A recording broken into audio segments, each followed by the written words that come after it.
والصلاۃ والسلام علی رسول اللہ۔ اہل سنت کے اندر کچھ ایسے لوگ بھی موجود ہیں کہ جو اہل سنت کو بدنام کرنے پر تلے ہوئے ہیں، اور لوگوں کو ان کی وجہ سے اہل سنت پر اعتراض کرنے کا موقع مل جاتا ہے، اور یہ لوگ اتنے ناسمجھ ہوتے ہیں کہ ان جاہلوں کو بلکہ اجہل کو دیکھ کر وہ اہل سنت پر ہی اعتراض کرتے ہیں، پورے اہل سنت پر۔ حالانکہ اصول یہ ہے کہ کسی بھی مسلک کو اگر دیکھنا ہو یا کسی چیز کو دیکھنا ہوگا تو وہاں کے اس مسلک کے معتبر لوگوں کو دیکھا جائے گا کہ ان کے عقائد اور نظریات کیا ہیں، اور پھر جا کر کوئی فیصلہ ہوگا کہ یہ مسئلہ در حقیقت اس مسلک کے اندر ہے بھی صحیح یا نہیں ہے۔ اہل سنت کے اندر کچھ مشکرہ قسم کے لوگ موجود ہیں جن کو دین سے کوئی لینا دینا نہیں ہے، نہ دینی تعلیم ہے، بس حلیہ اہل سنت کا اپنایا ہوا ہے، اور پھر اس کی وجہ سے لوگ سمجھتے ہیں کہ یہ کوئی بہت بڑی شخصیت ہے۔ ایک اچھی سی ٹوپی پہن لینا کسی مسلک کے عالم دین ہونے کی علامت نہیں ہے، کوئی بڑا سا جبہ، اچھا سا جبہ پہن لینا یہ اس کے عالم دین ہونے کی علامت نہیں ہے،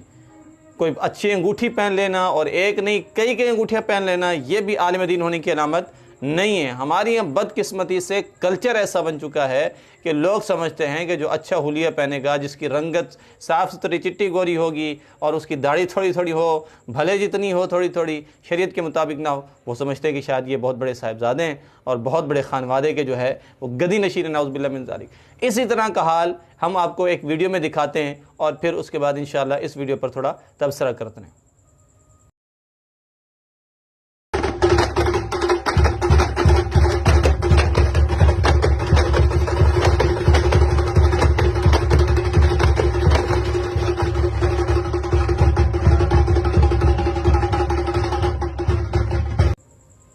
تو آپ نے ملاحظہ کیا کہ غالباً یہ کوئی مزار ہے، یعنی ایک دو قبریں ہیں اور اس کے اوپر کیونکہ چادریں بھی ڈلی ہوئی ہیں، اس اعتبار سے میں کہہ رہا ہوں کہ مزار ہے، اور پھر اس کے اوپر کھڑے ہو کر جس زور سے یہ ڈھول بجا رہے ہیں، یعنی یوں لگ رہا ہے کہ یہ آج صاحب مزار کو جگا کر چھوڑیں گے، نعوذ باللہ من ذالک۔ یعنی جہالت، انتہا درجے کی جہالت، یہ اہل سنت سے اس کا کوئی تعلق نہیں ہے۔ جی ہاں، میں بالکل صحیح کہہ رہا ہوں، ہمارے اکابرین نے کوئی اس کی اجازت نہیں دی۔ یعنی صاحب مزار ایک شخصیت جو واقعی اللہ کا ولی ہو، جو واقعی پابند شریعت ہو اور پابند طریقت ہو، تو پھر وہ ساری زندگی تو ڈھول نہ بجوائے اور اپنے مزار یا اپنے آستانے کے پاس خواتین کو رقص نہ کروائے اور لوگ اس پر بنگڑا نہ ڈالیں، لیکن جیسے ہی وہ مزار میں چلا جائیں، یعنی کل نفس ذائقۃ الموت کا پروسیس جو ہے وہ اس سے گزرے اور وہ فوت ہو جائے، ان کا وصال ہو جائے، تو پھر ان کے مزارات پر یہ بھنگڑے ڈالنا اور شور شرابہ کرنا، ڈھول بجانا، یہ موجودہ دور کے اعتبار سے، اور پھر اس کے بعد خواتین کا وہاں رقص کرنا، خواتین کا وہاں کہنا کہ میں داتا صاحب کی ملنگنی ہوں۔ تو جو داتا صاحب یا جو صاحب مزار جو واقعتاً اللہ کے ولی ہوں، جنہوں نے ساری زندگی اللہ کی رضا کے لیے گزار دی ہو اور اللہ ان کو مقام ولایت عطا فرمایا ہو، وہ اپنی زندگی میں تو اس طرح کا کام نہ کرتے ہوں، اس کے بعد یہ کیسے ہو سکتا ہے کہ اپنے وصال کے بعد وہ یہ بولیں کہ ہمارے مزار پر جو ہے خواتین بھی آئیں اور ہمارے مزار پر جو ہے وہ اس طرح کے بھنگڑے ڈالے جائیں؟ یہ عقل سے بالاتر بات ہے۔ نہ جانے کیوں ہماری عوامی اہل سنت کو یہ باتیں سمجھ میں نہیں آتی، اور جہاں ہمارے دین کے اندر واضح لکھا ہوا ہے کہ ڈھول ڈھمکا جائز نہیں ہے، پھر بھی مزارات پر لوگ جا کر ڈھول ڈھمکا ڈالتے ہیں اور باقاعدہ بھنگڑے ڈالے جاتے ہیں۔ ایسے آراس دیکھنے میں آئے ہیں بر صغیر پاک و ہند کے اندر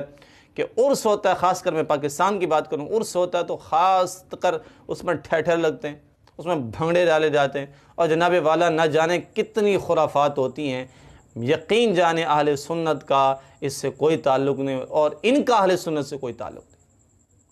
میں ان جاہلوں کی بات کر رہا ہوں جو عوام اہل سنت میں گھسے ہوئے ہیں اور اہل سنت، مسلک اہل سنت کو بدنام کرنے کے لیے تلے ہوئے ہیں، اور جتنے اعتراض کرنے والے ہیں میں ان سے کہوں گا خدا را عقل کے ناخن لیجئے۔